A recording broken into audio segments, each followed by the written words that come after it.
And we're back again this week. I'm Gary Mack, and he's Rich Baxter, and we're talking baseball here on a Baseball Talk radio show. And Rich, how are you doing? Another week in isolation and no baseball. Yeah, doing pretty well, Gary. I hope all of our listeners out there are doing well. Uh, in addition to that, and no baseball, but some more rumblings. And we had a winner in the MLB The Show Players League. I'm not sure if you had a chance to check that out in the last week or so. I have to tell you, I checked it out a little bit, but I was having some computer issues that we talked about, and I was working on that, trying to get ready for the podcast, and so I didn't really get to see much of it. But tell us a little bit about it. Who came home the victor? Okay, well, we have Blake Snell from the Tampa Rays came out the winner in that one, and it was actually broadcast and televised on ESPN. And the one that was on ESPN isn't very indicative of how this whole the show Players League sort of happened over the last 3 weeks or so, but yeah, Blake Snell was the winner, and he's quite a character, Gary. I wish maybe you have a chance to check out his Twitch.tv channel. I was actually browsing around last night, and I subscribe to his channel, so I get the updates when he's on. Right. And it was back to the old Blake Snell. They must have told him on ESPN, tone it down, act quote unquote normal.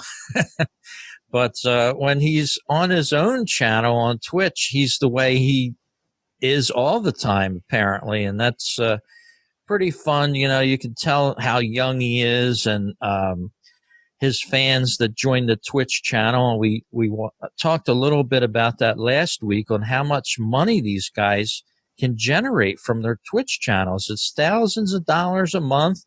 And he makes no bones about it. He loves all the subscribers. He encourages them to subscribe into the deal there. And, it was pretty fun. But he was the winner of this whole thing.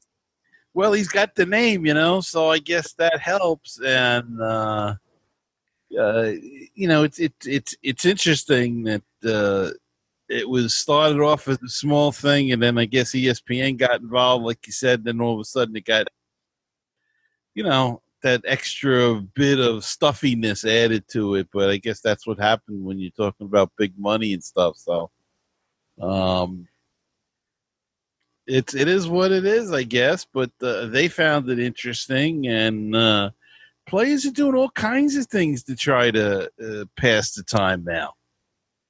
Yeah, they certainly are. And just this past week, there was a tweet out by Trevor Plouffe, who is a player, I believe still. He used to play for the Phillies for a short time, but apparently he heard through the grapevine of players that we may see spring training starting around June, with a start date for the season of July 1st. So he actually tweeted that out in the past few days. I'm not sure if you had a chance to see that. I did see that, and I was seeing a report today coming out about Jeff Passan, the writer for ESPN, that he writes the teams are telling their players to get ready in anticipation of an announcement about the 2020 Major League Baseball season coming soon. They expect something perhaps within a week. They'll go. Major League Baseball is going to go to the Players Association, and I guess they've come upon one or two final ideas that they really like. Of course, the multiple ideas about the playing only in Arizona, then Arizona and Florida. But it seems the one that's really getting the most traction is to play at each other's team's home stadium. And I've even heard where they said they might just pick up the schedule where it would have picked up in, I guess, as you said, July. So the spring training could begin in mid-June, and early July could have Major League Baseball. Yeah, that would be really something. As we see across the country now, just to make it historical on our program here. The country's slowly trying to reopen at this time, different venues, different areas, not so much in the Northeast, but across the country where the virus hasn't been as bad, so to speak, with quotation marks around it, trying to reopen the country. And that's still going to be an issue, apparently, even through a July start date. So a lot hinges on that, as you said, and as was reported. And just a side note on this, when Trevor Ploufe's announcement was sent out, I happened to read it through one of the tweet posts that come up on my feeds, and I stumbled onto a nasty fight between a blogger and the national media. Keith Law, for example, really laid into a blogger about, reporting Trevor Plouffe's statements and refuting Trevor Plouffe, and he was saying it was untrue and things like that. And the spirit of his tweet, Trevor Plouffe's tweet, was just to pass along something that he heard. And then you get all these national writers. I'm not sure if you feel the same way, Gary, but it was like a gang up. There was 4 or 5 of them that started with Keith Law and jumped on this blogger and practically threw him to the ground and stomped on him a few times and kicked him a couple times just for reporting a tweet. And it was almost comical. Not sure if you read that. No, I'm not a big Twitter guy. I got to be honest with you. It's too fast for me. I can't follow the threads half the time. I'm like, I get a report on something, and I don't know. It's just like, well, where it doesn't make sense to me. I guess maybe it's my age. I don't know. No, I don't.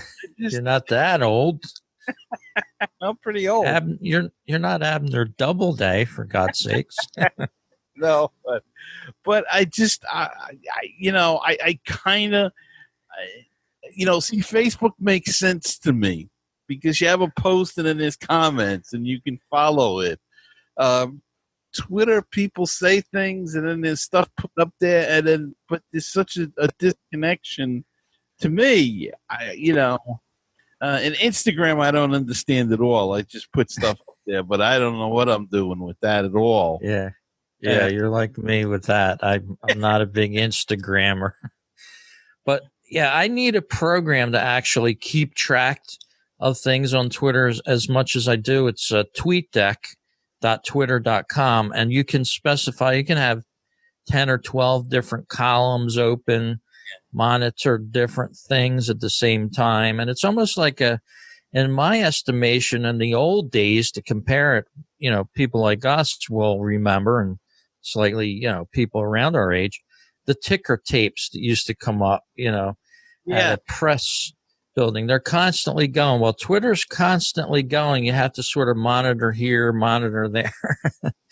But I was just amazed at a group of professional, and I'll use that with quotes again, writers would all gang up on an independent blogger, so to speak, and just totally trash him. I was amazed at it. And it just, I know everybody's locked down, and, maybe if they weren't locked down, maybe some of these things wouldn't happen. Yeah, too much. I just, and then another thing, I'm going to rant a little bit on this show, and I hope people don't mind, but with these baseball writers that the national ones again. I don't like to follow them that much, but when I do read their stuff, it's all who gets the first story with them, the first report. And then you have a guy like Rosenthal say, well, so-and-so first reported this, or he'll say, oh, well, Ken Rosenthal first reported this. Like, who cares? Well, apparently they do, but I guess if they're, well, it is no longer papers, their websites care.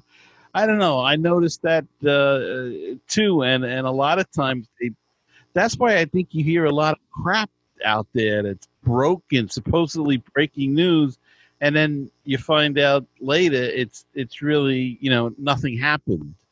And like the whole Florida Arizona thing, breaking news, they're going to be playing in Arizona and Florida, and now all of a sudden we're back to our own home stadiums. I think it's all a race to get it out there first, and with that, a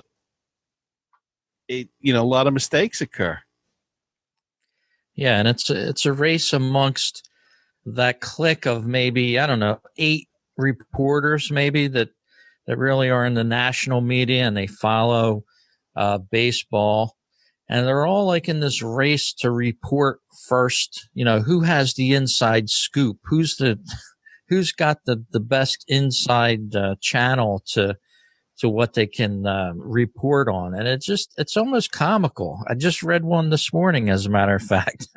Ken Rosenthal, similar reporting. Jeff Passan has announced that, maybe the season will start up with spring training in June. Exactly the same stuff that Trevor Plouffe passed on, because it was so raw. That information he probably just heard from a player friend of his and decided to pass it on to Twitter. And then all of a sudden, people were calling him a liar, or, it's amazing, social media at times. As good as it is, it turns, it's got a different face to it as well. Well, it's the whole thing, it's the whole, you're anonymous and Right. you talk tough and nobody's going to ever see you and nobody's going to, so there's all of that going on. And it's kind of a shame that it's happening, but it does happen. And this is the new norm, I guess, or at least part of it with the social media. And I'm just amazed looking on different sites and with the political conversation and how, you used to be able to have a differing opinion, and nowadays you can't. I mean, nowadays you're crucified if you don't agree with the poster. So, and it's no different. They didn't agree with him, he didn't agree with them, and then they go after one another, and then words get said. And it's just a mess. Just a mess. Yeah, that's true. I mean, with my own self, there's a local within the Philadelphia area media personality, and he has a broadcast daily talk show on sports, and he offered an opinion. A local beach was going to reopen in the area where I live, and I sort of, said, I offered an opinion to his comment that, I thought the beach should be open again because it's, if you know the area, it's a huge beach. People can walk, they can exercise, get their minds going a little bit, get out of the house, which, not being cooped up in a house is not too healthy for you either. So after 6 weeks to open a beach, I think is therapeutic almost for some people. Not that everybody's going to grab the suntan lotion, go down there and throw their blanket next to one another, but you actually can go back on the beach again. So I just offered my opinion on that. And I, in my humble opinion, I ended it. I thought that was a good idea. He tweets me back 2 minutes later, 3 minutes later, "You're a moron," he says. This is a, this is a guy that's got a talk show and, calls me a moron for my opinion. So It's very interesting, the social media and the Twitter, and very strange at the same time. It is, and lots of opinions on that, and I guess that's the world we live in now. It is interesting. You mentioned going out to a beach, and one of the latest studies that they found is that a lot of people in the state of New York, especially, that I think 66% of the people got sick were actually quarantined. So who knows whether this lockout is any good at all? We could be, and it kind of makes sense to me. I used to kid around. I said, I'm going to keep eating junk food and stuff because if there's ever a pandemic or an epidemic, biological warfare, there'll be so much crap in my system, I'll be able to fight everything off. And Right? I'm I just think if you think about it, if you're in a house and you're safe and you're not going out and all of that, what happens when you eventually go out? Any little thing is going to get you, I think. So I don't know. I'm not a doctor and I don't play one on television, so don't take my medical advice. Right. But I don't know. The whole thing is crazy, but uh, you know, Yeah. Then. Yeah. we'll It's see what you very. do with the baseball and how they can protect against it. Yeah, and we just had in the past week as well. I don't know if we covered the story the last show, but we'll try it again here if we did. Hall of Fame induction ceremony for this year is going to be canceled. It's postponed till July 25th, 2021. There'll be a dual class admitted into the Hall of Fame there on that time. So, yeah, And there's another. that's a big thing because I bet you that little town makes 90% of their year's income in that weekend. And Yeah. throughout the summer? I mean, and it's closed now, so it's really hurting them. But yeah, that's a big thing. And with Jeter supposedly going, not supposedly, he's definitely going in. I keep hoping that it was a mistake, but with Jeter going in, there would have been a lot of Yankee fans there, a lot of New Yorkers, a lot of people going up for that, as well as Larry Walker.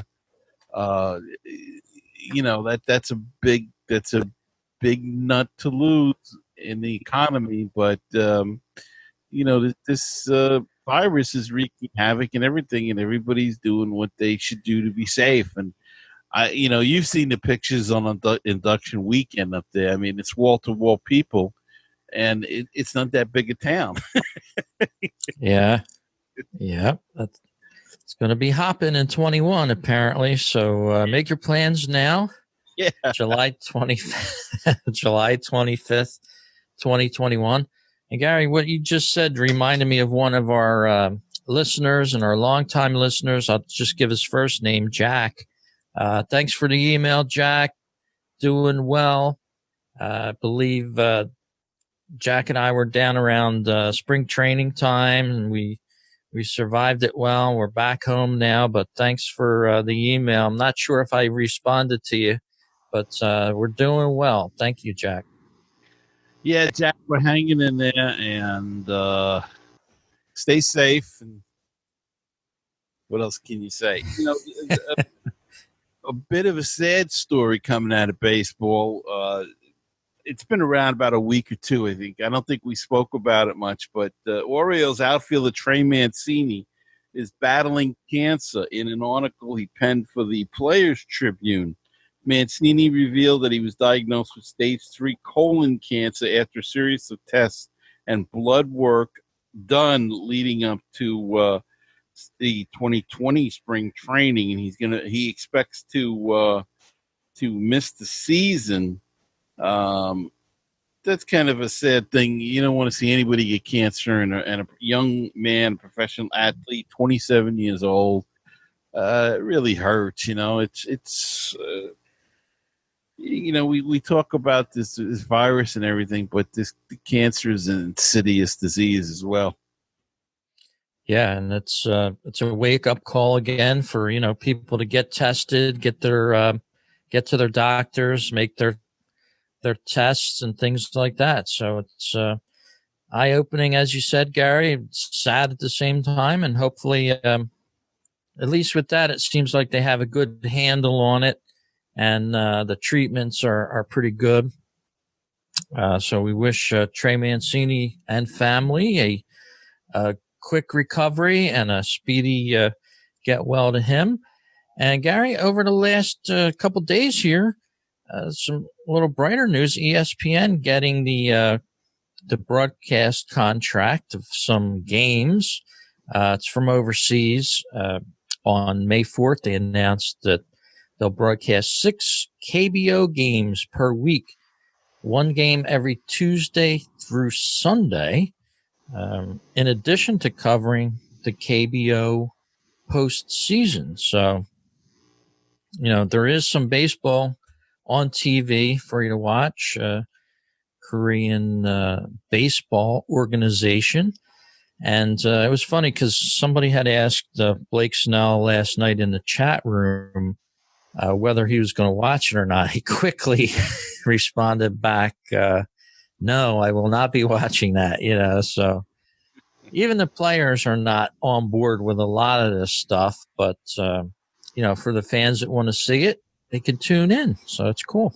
Well, it's on like at 4 a.m, right? Or 1 a.m. Some games 4 a.m. I mean, you're if you're working from home still, and it's okay. I mean, I'm okay with it. I'm retired, so it doesn't matter to me. But it's. I know they want to broadcast it live, so it's tough being that time difference though. Yeah, the live stuff is beyond me. I'm not going to get up at 5:30 or 4 a.m. to watch a game. But here's what they're doing to restart that league. And I'm reading from ESPN.com. KBO are beginning without fans in attendance and with ample health regulations in place. Players will be tested prior to every game and will wear masks throughout the arena, outside the field, and the dugout. High fives and spitting have been banned. Any player who shows coronavirus symptoms will be quarantined immediately. So they have their precautions in place there. So maybe that's something the MLB will keep an eye on and adopt some of those measures as well. Now, did you say they're wearing masks in the dugout but not on the field? Well, it says players will be tested prior to every game and with team personnel will wear masks throughout the arena, outside of the field. So, yeah, outside of the field and the dugout. So I would imagine they're not. Yeah. On the field. Yeah. Well, the Asian people have a history. They used to wearing them anyway.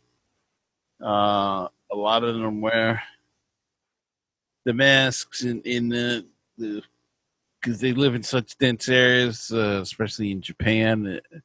So I guess it's nothing. It to us, it's just strange, Other parts of the world doesn't bother them, and I guess that's that's fine. I mean, but to us, it's weird.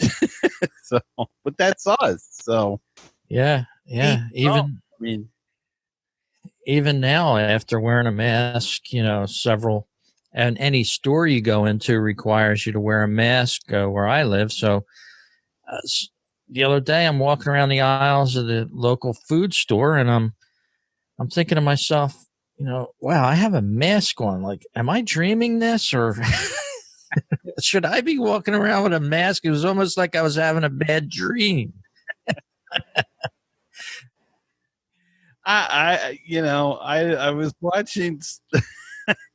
I was watching one of the live PD shows, and it's like everybody's in the store with a mask. How do you know who's doing the robbing? Yeah. I walked into the post office the other day, and I'm like, this is probably one of the few times I'll be wearing a mask in the post office for sure. Yeah. Are we gonna see the 10 most wanted list like this with a mask on? Yeah. Yeah, the thieves must love it. I guess I don't know. Maybe they're taking off their masks. They figure they won't get recognized. That's for sure. It's a crazy upside down world, but what are you gonna do?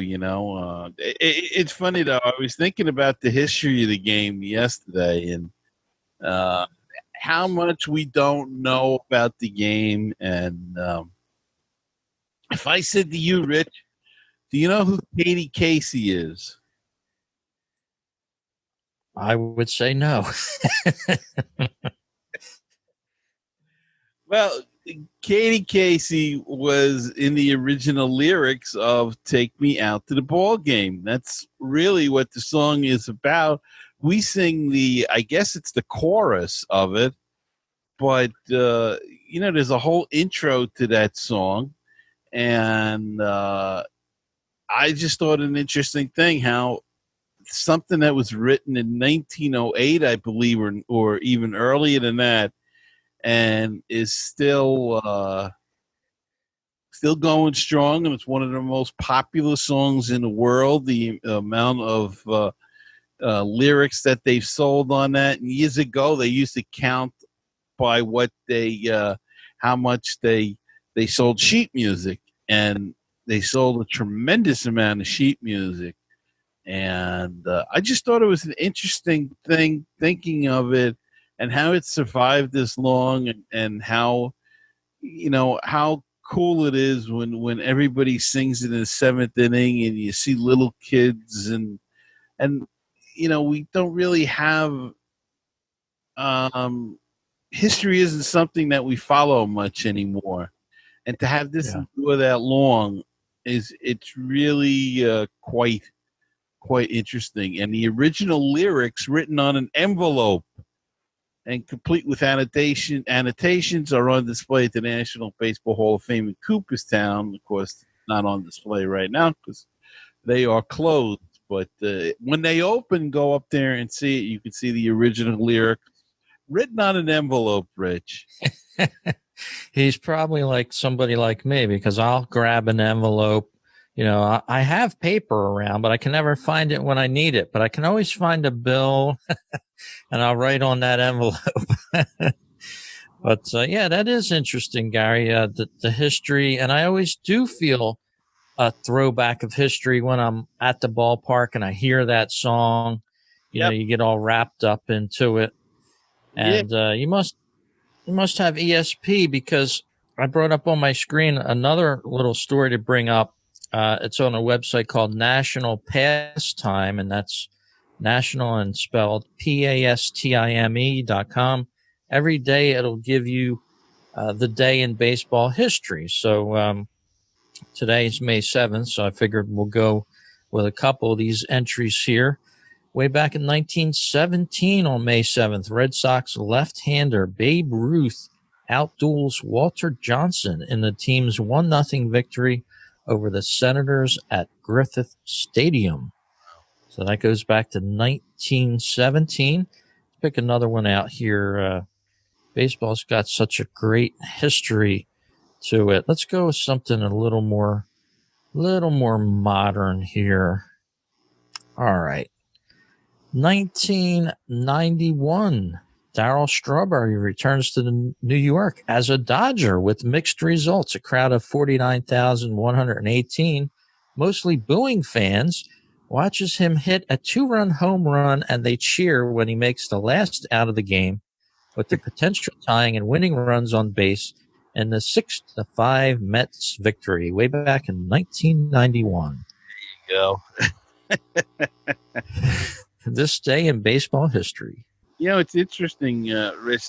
You were talking about the Babe Ruth Walter Johnson matchup, and just think that was 103 years ago, and yet I don't know. It's really funny.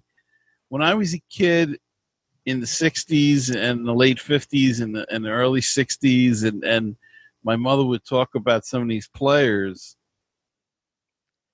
it would be, they would seem so ancient and everything. But when they were talking about players that played 40 years before. Well, if you take 40 years from us now, it's guys that played in the 80s, which is really strange Yeah. for me to accept, or even in the 70s. Some guy played 50 years ago in the 70s. 50 years ago seems like such a long time, but I guess that's what's happened when you live a long time and you get old. And but Babe Ruth and Walter Johnson, boy, wouldn't you love to see that matchup today? I mean, I don't think a computer game could do it. That's the time travel job, man. That's Yeah. that's a time travel job. Yeah, I may have told this story on this podcast before, but I'll tell it again for our new listeners real quick. I used to chat with an older gentleman a few years ago. I'm talking maybe 10 years ago. The guy was like 90 years old or better. And he would talk about the old days of baseball. And I made it a point to every time I talked to him, I would bring up baseball. Oh, how was Ty Cobb? What was your impression of this player or that player? And, it would be like somebody that was firsthand information. That was his day, so to speak. It's very interesting. So you do find yourself talking to some older people, bring that up, get their impressions of different players and all. And unfortunately, a lot of those people are gone now, but there are books and stuff, and we encourage you to read about the history of the game because it is fascinating. I mean, you get into, we know a lot of it. We know about Babe Ruth and Ty Cobb and those guys, but there's so many other great players that were Tris Speaker and Napoleon Lajoie and Tinkies the Evers the Chance and there was even a song written about them. It was a double play combination that was very smooth, very good back in I think the 1900s, and somebody wrote a song or a poem. I forget which it was now. Thinkers to Evers Chance, but a lot of the things you hear nowadays go back to that era, and we may not know the origin of it. We'll go back and study the history of the game, and you'll find out the origin to a lot of things. It's just Chrissy Matheson, one of the greatest pitchers that ever lived, and we don't know that much about him now because he's kind of lost in that fog of time and history, I guess. But I just love reading about those old days of the game. Yeah, me too. And during the shutdown, I did get a chance to watch a little history of baseball with Mickey Mantle. And I hadn't dug into that part of history too much when the season's on and normal life, so to speak, with quotes. So this was an opportunity for me, and it was, it really took me back to that era, things that I didn't know, and specifically with Mickey Mantle, how his career started and things like that. So it was a good opportunity to delve into the history of the game, and it's definitely something that a baseball fan should do. Yes, without a doubt. And Rich, I see in your neck of the woods, or at least one of your players there, Bryce Harper was keeping busy. He read a bedtime story to the Philly Fanatic and young Phillies fans live on the Fanatics Instagram account. And he was dressed in full uniform, pants and socks and all. And he read the Philly Fanatics Philadelphia story from the Fanatics book series. This one had the Fanatic doing donning a virtual reality helmet, going back in time where he flew a kite with Ben Franklin, cracked the Liberty Bell, and attended the signing of the Declaration of Independence at Independence Hall. Also, he could pass a history test. So, apparently, Harper is a big Philly fan, a Philly Fanatic fan in real life, and was happy to do this. So, little fun there by a player and a little throw of love to the Philly fans and kids. A little goodwill there from Bryce Harper, and yeah, since he's been on the Phillies, he's really worn a Fanatic headband, the whole 9 yards, cleats with the Fanatic logo on them. In fact, last year I was like, all right, enough of the Fanatic. Harper, get down to business and just play baseball, will you? Like he seemed to be part of the entertainment of the Phillies rather than a $330 million ball player at times. But yeah, it was nice of him to do that. But I prefer him hitting the ball over the fence. Well, he probably was just ingratiating himself into his new city and his new fans, and don't forget Washington didn't have a mascot. They had the president's call, but I guess he was just excited to have a mascot and wanted to bond with them. Yeah.